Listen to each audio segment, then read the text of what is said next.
Hello, my name's David, and in this video we're going to have a look at a very different way that we can present our images, and it's going to give it a painterly look, or in the case of this particular picture we're going to give it a real gritty look. But for now there's a few things we need to do. Make sure you've got just one single layer, and it needs to be a pixel layer. Now if yours is an image layer, simply right click over this area and from the drop down menu select rasterize. I'm going to come down to my snapshots panel. Now if your snapshots panel isn't already open, head up to the window menu, you'll find it listed there. Once you've opened it, click on this icon to add a snapshot. Now what this is going to do, it's going to capture the image as history. So let's click on our snapshot, just like a snapshot does, and you can give it a name or leave it on the date and time as I'm going to do. Just click on it to highlight it. Next, we're going to add two empty pixel layers. So on the layers panel, down to this icon to add a pixel layer once and again. Click on the middle layer. So this is now the live layer, and we're going to fill this with white. So first of all, color panel, make sure you got the default colors. Any other color, it is D on the keyboard to restore those colors. Head over to the edit menu. We're now going to go down to fill with primary color, which has filled it with white. Click on the top layer. This is where we're going to bring the image back, and to bring the image back, the tool we're going to use is the undo brush tool. So let's click on this. Just going to take it up in size using the right hand square bracket.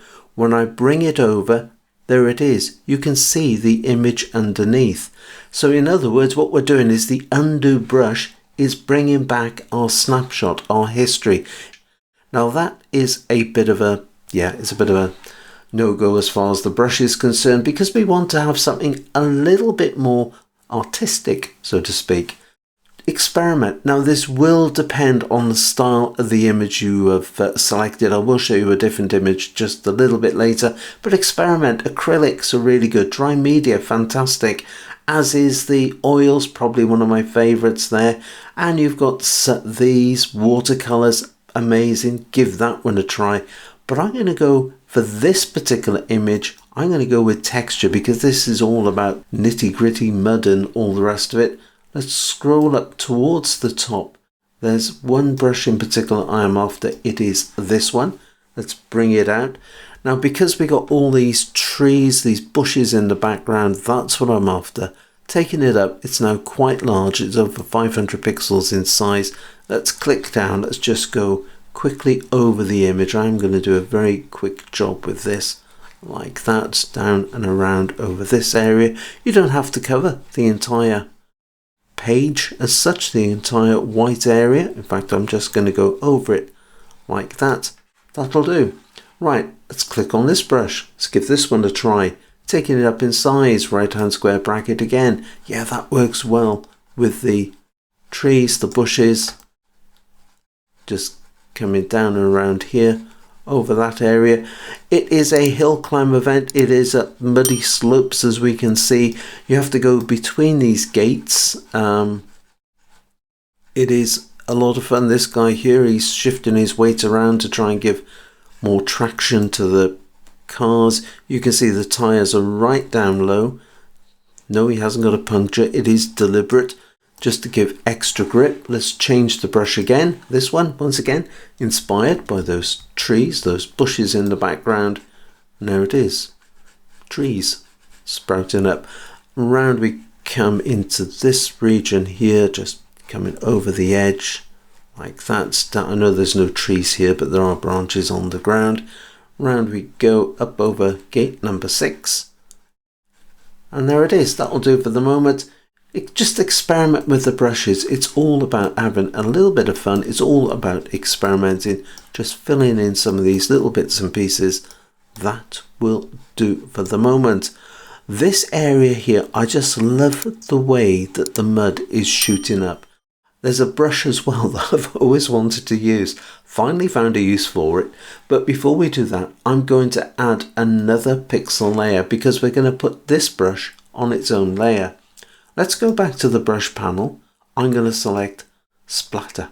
Yeah, always wanted to use this. I think that one could also work a treat. I just love the way that, but it is totally the wrong direction. Okay, it could work for this one. Let's just try it. Bring it down in size like this. No, again, I just want the angle to be a little bit more upwards facing. You can change it by coming up to more. Here you can make a lot of changes to the brush, the size. You can come down to the spacing. Let's make it a little bit bigger so we can see what we're dealing with. And you can see there's the angle of the brush. Come to rotation, you can turn it round a bit. That will do.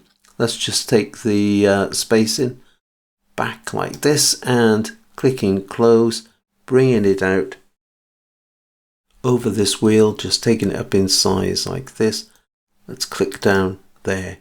Right, in that goes. Can't see an awful lot for the moment, but we'll come back to that. Heading back up to more, I now want to change the angle so it comes up. So up to more, and let's take the rotation around. To see it more clearly, you can always take the spacing up. There it is. Round into that sort of angle. That should do it.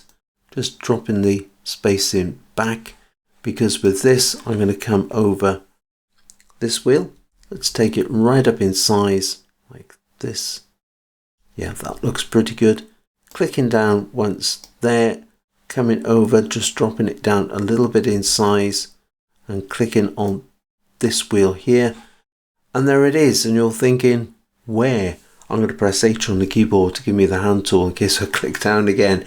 Let's go down to the FX. Now this is the layer effects, and with this, let's have a look at 3D. We're going to click on it. We're going to take it up. There is our splatter. Like this. That looks pretty good. Let's leave it there. You can also do other things, and the thought I've got with this is, let's go down to live filters. I'm going to scroll down because I think we could add some noise to that. So rather than it being like a puddle as such, we can take the noise up, and by putting noise in there, it just adds that gritty feeling. Don't forget, it is a live filter. You can always come back, you can always change it. We're going to go back to the layer below, need to fill it in a little bit more. We're going to pick up the undo brush once again. Let's change it. I'm going to go back to texture. Some really good brushes here. I'm impressed with this, but probably the first time I've used them in any volume as such. Just go around there, and you can see just giving a little bit more emphasis to that splatter brush. Round we go there. I'll be coming back to it in just a moment though. Just over like that. Just a little bit more. That will do for the moment. Right, let's go back to this. I just want to add more to the outside. So I'm going to go back to splatter. Sorry, I'm getting ideas as I'm working my way with this. Bet you couldn't tell. Right, coming down, let's take a look and let's see this brush here. That looks pretty good. Yeah, some really nice splatters there. Dropping it down a little bit in size. Now don't forget, we are on this layer, so it's going to pick up everything from here, including the effects, including that 3D and the noise. So when I bring it, when I plonk it in like that, there it is. There's that splatter coming out.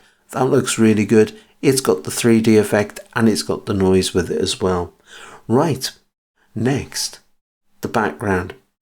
Looks a little bit sort of dull, doesn't it? A little bit plain, being plain white. We've used that purely just to give us a little bit of a background to start off with. I'm clicking on this layer because next we're going to head up to File, and I'm going to go down to Place. Now navigate to where you keep your textures. I've got a folder with all my textures in. Now you can do a search as well. Pixabay, Pexels, fantastic textures there. The one I've got in mind for this is going to be a little bit different again. It is this one. It is a wall. I'm going to click on Open, and notice how the tool has changed to the Place tool. Click in top corner, drag in the wall out to this area here. Notice because of the ratio it hasn't covered the bottom.